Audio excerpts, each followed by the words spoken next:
ये चुनाव जहां गर्मियों में होने जा रहा है और जब से चुनाव शुरू हुआ है लगातार गर्मी बढ़ती चली जा रही है और इधर कुछ दिन बाद तो आंधी आने लगेगी। ऐसा समय आएगा हर दिन लगभग शाम को आंधी ही दिखाई देगी। लेकिन राजनीतिक लोग ये जानते हैं और अब तक समझ चुके होंगे पहले चरण के चुनाव के बाद कि जो पश्चिम से हवा चल रही है इस बार ये भारतीय जनता पार्टी को पूरा सफाया करती जा रही है। हालांकि पिछली बार भी जब गठबंधन था उसमें भी हम लोगों ने बहुत सीटें जीती थी। सबसे ज्यादा सीटें गठबंधन ने जीती थी जब पिछली बार गठबंधन हुआ था जिस दल से। उसके बाद इस बार भी गठबंधन है। न केवल उत्तर प्रदेश में गठबंधन है, देश के पैमाने में भी गठबंधन है। और देश के पैमाने में जो गठबंधन बना है, हम और आप लोग तो इंडिया गठबंधन बोल रहे हैं, लेकिन जो हमारे विरोधी लोग हैं वो कहो अंग्रेजी भी ठीक से नहीं बोलते हैं या वो जानबूझ करके बोलना नहीं चाहते हैं। उनके मुंह से आपने कभी भी इंडिया गठबंधन नाम नहीं सुना होगा, वो इंडी गठबंधन बोलते हैं। मुझे तो ये समझ में नहीं आ रहा कि जितने लोग हैं पढ़े लिखे थोड़े बहुत हैं, INDIA इंडिया होता है और पता नहीं बीजेपी के लोगों को कहां से समझ में आ रहा है कि ये इंडी है, इंडिया नहीं है।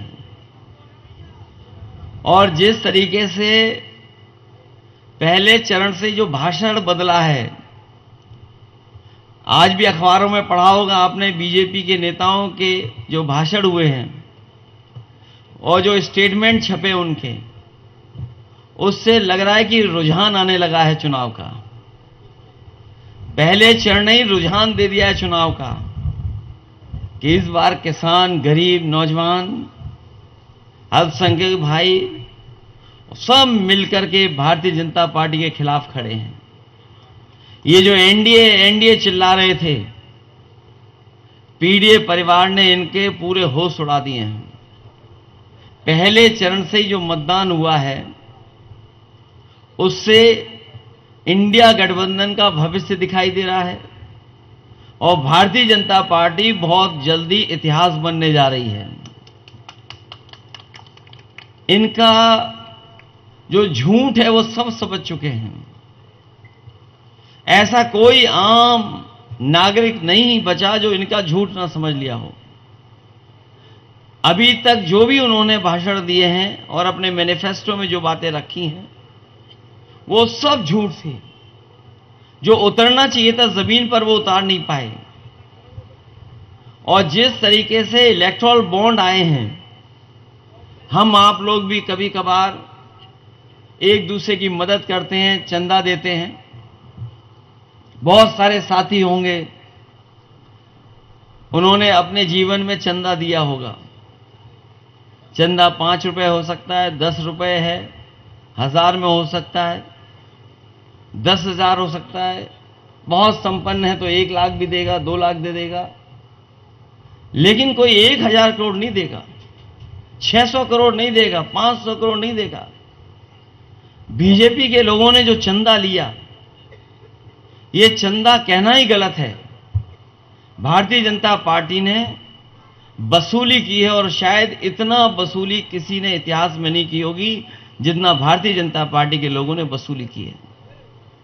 वो हमारे मुख्य जो चैनल हैं ये कभी नहीं दिखाते, ना चर्चा कर रहे हैं।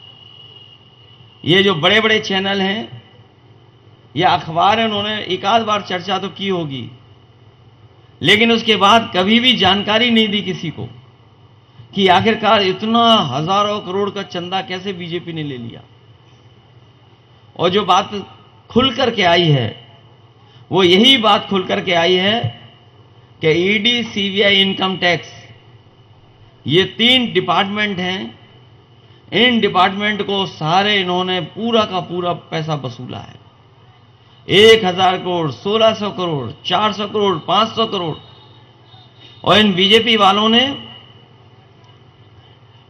हमें और आपको जिनसे वैक्सीन लगवाई थी, उस वैक्सीन कंपनी को भी नहीं छोड़ा, उससे भी चंदा वसूल लिया। आपको जानकारी होगी कि बीजेपी के लोगों ने प्रचार कर करके वैक्सीन लगवाई, उस कंपनी से भी चंदा वसूला इन्होंने। कम से कम हम उससे बच गए। सबने वैक्सीन लगवाई, लेकिन हमने वैक्सीन अभी तक नहीं लगवाई। तो हैं कुछ लोग बचे हुए जो वैक्सीन नहीं लगवाए। और मैं ये कहना चाहता हूं, न केवल भारत में और हमारे आपके बीच ऐसे लोग हैं, बल्कि दुनिया में ऐसे लोग हैं जिन्होंने वैक्सीन नहीं लगवाई। और वैक्सीन के समय पर याद होगा, बीमारी को भगाने के लिए ताली और थाली बजवाई। क्या ये बीमारी इसी से भाग जाएगी? यही ताली थाली बजाने वालों ने वैक्सीन लगवाई और अब ये गारंटी लेकर के आ गए हैं। जब इनकी पुरानी गारंटी जुमला थी, तो ये गारंटी भी इनकी घंटी है और घंटी दे दी है कि जाओ बजाते रहो, ये होना कुछ नहीं है इसमें। जो जुमले दिए थे उससे 10 साल बड़ी गारंटी है, लंबी गारंटी है। ये लंबी लंबी बात करने वालों ने हर वर्ग के लोगों को धोखा दिया। इनकी हर बात झूठ निकली, इनका वादा झूठा निकला, और जो पैसा इन्होंने इकट्ठा किया था वो उद्योगपतियों का माफ किया है। 16 लाख करोड़ रुपए अभी तक ये उद्योगपतियों के माफ कर चुके हैं। जो बड़े बड़े संपन्न लोग हैं, जो ताकतवर लोग हैं, जिन्होंने इनका साथ दिया, उनका इन्होंने चंदा माफ किया, इनका कर्ज माफ किया। और वो वही उद्योगपति हैं, इसमें कई ऐसे उद्योगपति हैं जिनका कर्ज माफ किया, बैंकों से और कर्ज दिलवाया, और उन्हीं कंपनियों से इन्होंने चंदा ले लिया। और उसका परिणाम यह है कि आज हमें महंगाई का सामना करना पड़ रहा है। हम आपको भरोसा दिलाते हैं और इंडिया गठबंधन ने भरोसा दिलाया है कि जहां एमएसपी की गारंटी, एमएसपी का कानूनी अधिकार, वहीं अपने किसानों का भी कर्ज माफ करने का काम आने वाले इंडिया गठबंधन की सरकार में होगा। यहां जो कर्ज लेने वाले भी किसान हमारे आसपास होंगे, वो बहुत बड़ा कर्ज नहीं होगा उन पे बैंकों का, लेकिन बीजेपी के लोगों ने उन्हीं का कर्ज माफ किया जिन्होंने 5 करोड़ से ऊपर का कर्ज लिया। अगर वो मदद करना चाहते तो गरीब लोग जिन्होंने कम कर्ज लिया उनका भी माफ कर सकते थे, लेकिन उन्होंने जो पैमाना तय किया वो ये किया कि कर्ज उन्हीं लोगों का माफ होगा जिनने 5 करोड़ से ज्यादा का कर्ज लिया है। यहां कोई होगा ही नहीं ऐसा जिसने 5 करोड़ से ऊपर कर्ज लिया हो। यहां तो सब कम कर्ज वाले हैं, लाखों वाले हैं। इसलिए इंडिया गठबंधन ने बहुत सोच समझ करके ये फैसला लिया है कि अपने किसानों का कर्ज माफ होगा, और जहां किसानों के लिए हमें कानूनी अधिकार देना पड़ेगा एमएसपी के लिए, क्योंकि बीजेपी के लोगों को जैसे ही पता लगा चुनाव आने वाला है, इन्होंने चौधरी चरण सिंह जी किसान नेता, उनको भारत रत्न दे दिया। स्वामीनाथन कमीशन जिसके तहत किसानों को बहुत कुछ मिलता, जिसको कमीशन बनाया गया था, और कमीशन की सिफारिशें ये थी कि ये लागू हो जाएं।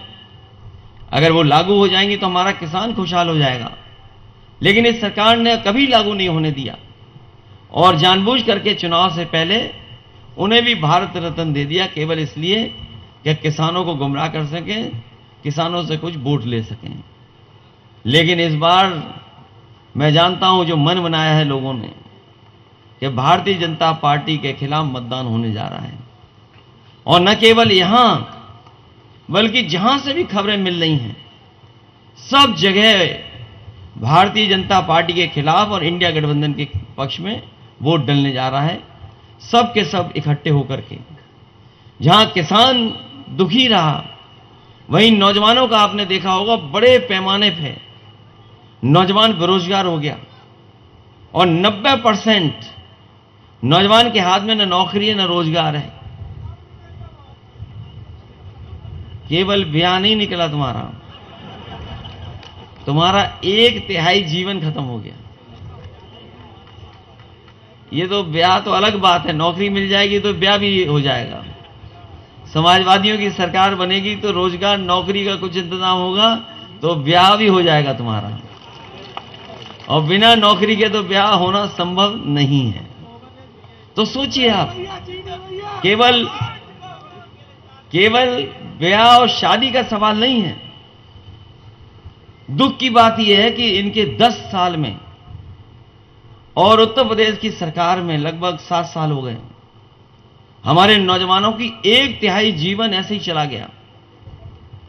सोचिए, 1/3 जीवन जाना, 10 साल खो देना, और 10 साल बाद भी नौकरी मिलेगी कि नहीं मिलेगी। और जिस तरीके से पेपर लीक हुए, हमें याद है जब 2017 का चुनाव था, यही बीजेपी के और दिल्ली वाले प्रधान सांसद आकर के कहते थे कि समाजवादी सरकार में पेपर एक दूसरे का बदल दिया जाता है, लिखता कोई और है परीक्षा। लेकिन सोचिए, पिछले बीजेपी के उत्तर प्रदेश की सरकार में लगभग 10 पेपर लीक हुए हैं, 10 परीक्षाएं कैंसिल हुई हैं, और 10 परीक्षाएं जो लीक हुई हैं उनका अगर हिसाब किताब लगाएं, मैंने कई मौकों पर लगाया, 60 लाख बच्चे हैं जिनका भविष्य अंधकार में सरकार ने डाल दिया। और अगर 60 लाख बच्चों के परिवार के 2 सदस्यों को हम गिन लें, केवल मां बाप उनके खिलाफ अगर गिन लें हम, तो 3 मिला लें, अगर 60 लाख का हम गुणा करते हैं 60 लाख में, 3 का गुणा करते हैं 60 लाख में, तो 1 करोड़ 80 लाख बनता है। और यही 1 करोड़ 80 लाख को अगर हम भाग देते हैं 80 लोकसभा से, तो हर लोकसभा में भारतीय जनता पार्टी का 2,25,000 वोट कम हुआ है। सोचिए, अगर 2,25,000 वोट किसी पार्टी का कम हो जाएगा तो वो क्या मुकाबला करेगी। इसलिए बहुत घबराए हुए लोग हैं। इन्हें न केवल किसान बल्कि नौजवान भी पूरी तरीके से तैयार हैं इन्हें हटाने के लिए। हमें उम्मीद है महंगाई से लेकर के तमाम सवालों को देखते हुए, समझते हुए, इनको खिलाफ मतदान कर करके आप लोग हटाने का काम करेंगे। ये इलाका तो वो है जहां समाजवादी पार्टी को हमेशा वोट मिलता है, और हम देख सकते हैं बहुत सारे अपने पुराने लोग दिखाई दे रहे हैं। आगे तो ज्यादातर पुराने लोग ही दिखाई दे रहे हैं। और जैसा कि जिला अध्यक्ष जी ने कहा कि 5 लाख से जीत हो सकती है, मैंने पूछा कि 5 लाख मत कहो, कुछ कम कहो। लेकिन जो बात उन्होंने रखी और जो गणित मुझे समझाया, मैं समझता हूं अगर उसी तरीके से मतदान हो जाएगा तो 5 लाख के आसपास भी बड़ी जीत हो सकती है। और जो प्रत्याशी हैं, चुनाव से पहले किसी पत्रकार ने पूछा कि कौन जीतेगा, तो वो अपने दल का नाम नहीं ले पाए, बोले समाजवादी पार्टी जीतेगी यहां। और जो लोग सांसद और मंत्री रह चुके होंगे वो जानते होंगे मंत्री में ज्यादा मामला है, ज्यादा चीनी मंत्री के पास होती है, सांसद के पास कुछ नहीं होता। तो जो मंत्री है वो तो बस हाजिरी दे रहे हैं बीजेपी की, वो चुनाव नहीं जीतना चाहते, वो बस हाजिरी दे रहे हैं, उन्हें मजबूरी में लड़ना पड़ रहा है। वो चुनाव नहीं लड़ना चाहते थे। शुरू में तो कोशिश की उन्होंने कि कुछ लोगों को फोन पे ही धमका दें, कुछ मामला बन जाए, लेकिन नामांकन के बाद वो भी महसूस कर रहे हैं कि अब कुछ बचा नहीं, यहां पर कुछ बचा नहीं उनके लिए। और बचता भी कैसे, बताओ, उत्तर प्रदेश की सरकार ने कौन सा ऐसा काम कर दिया जिसके तहत वोट मिल जाए? केवल राशन के सहारे। अभी आपका गेहूं पूरा खरीदा नहीं खरीदा या खरीदा जाएगा, क्या एमएसपी मिल पाई किसी किसान को?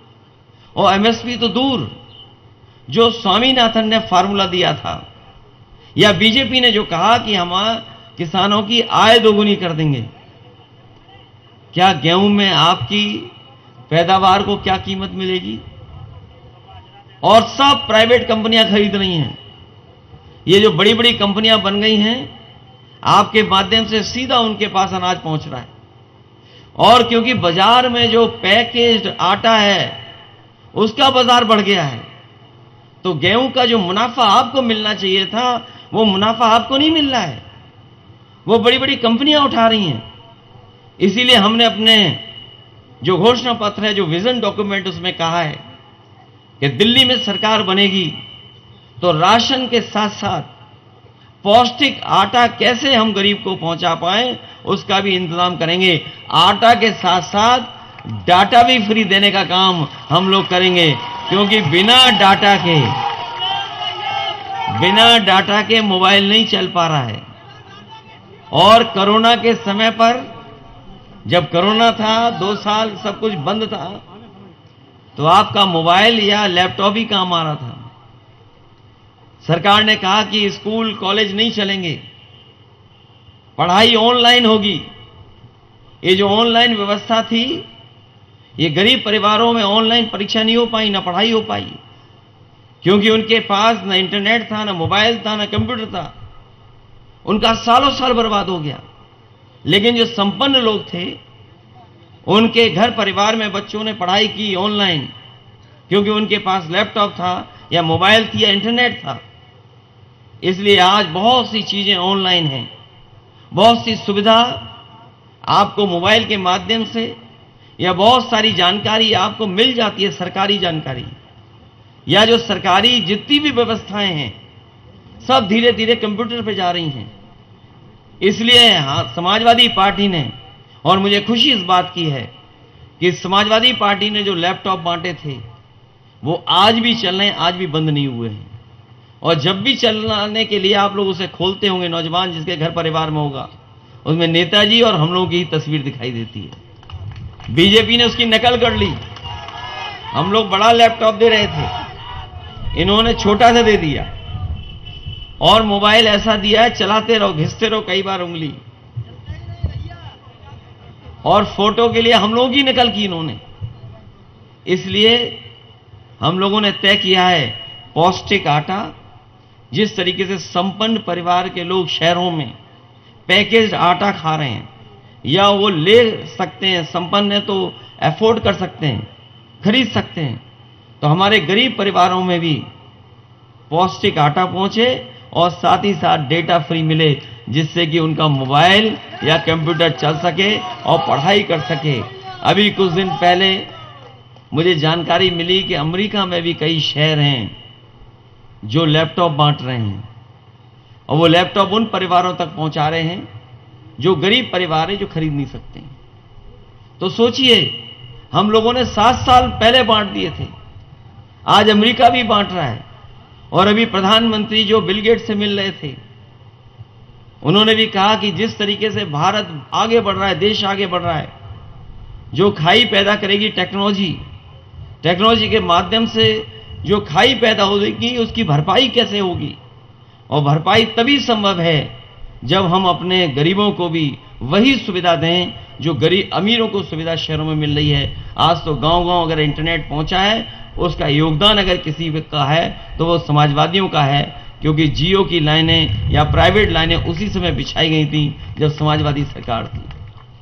तो जहां किसानों को सुविधा, नौजवानों को नौकरी रोजगार, महंगाई को लेकर के चिंता, और जिस तरीके से अन्याय हो रहा है जाति को लेकर के, हमें खुशी है इस बात की कि इस बार पीडीए परिवार जो बढ़ा है, जिस तरीके से हम लोगों ने जोड़ने की कोशिश की है, उसका परिणाम यह है कि हो सकता है अभी तक का सबसे ज्यादा percentage of vote Samajwadi party पे हो, और परिस्थितियां बनी तो हो सकता है सबसे ज्यादा सीटें भी समाजवादी पार्टी जीतने जा रही है।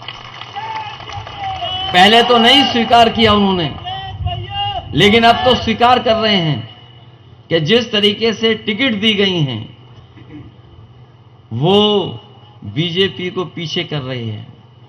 मैं देख रहा हूं बाबू सिंह कुशवाहा जी के भी कुछ समर्थक यहां पर आए हैं। इनके समाज के लोगों को भी बहुत टिकट मिली हैं, इतनी टिकट शायद पहले कभी नहीं दी गई। और एटा के लोग तो खुद स्वीकार करके कह रहे थे कि टिकट मिलनी चाहिए। फर्रुखाबाद भी इसी तरीके से चुनाव चल रहा है और उसका असर दूसरी लोकसभा में भी दिखाई दे रहा है। हमें उम्मीद है कि उत्तर प्रदेश में इंडिया गठबंधन सबसे ज्यादा सीटें जीतने जा रहा है। मैं एक बार फिर आप सबका धन्यवाद देता हूं, आभार प्रकट करता हूं जो पंडाल में हैं, जो पेड़ की छांव के नीचे बैठे हैं। लड़ाई बहुत बड़ी है। इस बार अगर हम लोग चूक गए तो हो सकता है हमारा आपका वोट डालने का अधिकार भी छिन जाए। ये सरकार ऐसी है कि लोकतंत्र को खत्म करना चाहती है, हमारे संविधान को बदलना चाहती है। याद रखना, यही संविधान है जो हमें हक अधिकार दिलवा रहा है। यही संविधान है जो हमें हर चीज की गारंटी दे रहा है। यही संविधान जो बाबा साहब भीमराव अम्बेडकर जी ने दिया है। यही संविधान हमें खुशहाली के रास्ते पे ले जा रहा है। संविधान है तो हमारा मान और सम्मान रहेगा। संविधान हमारा संजीवनी है और इसी संविधान को ये बदलना चाहते हैं। इसलिए हमें उम्मीद है कि आप सब लोग मिल करके, जहां समाजवादी पार्टी के समर्थक आप हमेशा रहे हो, यहां पर जितने लोग हैं ये समाजवादी पार्टी से पिछले पूरी जिंदगी गुजर गई, इनके जुड़े जुड़े। यहां जितने लोग बैठे हैं ये खुद, इनका परिवार, इनके साथी न जाने कब से जुड़े हैं पार्टी से। इसलिए इस पार्टी ने जो जिम्मेदारी उठाई है इंडिया गठबंधन के साथ, जहां हमने अपने दल के साथ कांग्रेस से लेकर के और दलों को भी जोड़ा है, वहीं ममता बनर्जी जी की भी एक सीट हमने देकर के उन्हें भी लड़ा रहे हैं हम लोग। तो गठबंधन में न केवल हम लोग कांग्रेस के साथ हैं बल्कि और दल हैं उनके साथ भी हैं। आने वाले समय में क्या समीकरण बनेगा दिल्ली में, समीकरण एक ही है, सब मिलकर के भारतीय जनता पार्टी को हटाएंगे। मुझे उम्मीद है आप लोग पहले से ज्यादा हम लोगों की मदद करोगे, सहयोग करोगे। इसीलिए मैं आपसे अपील करने आया हूं कि समाजवादी पार्टी के चुनाव चिन्ह साइकिल पर सब लोग वोट डाल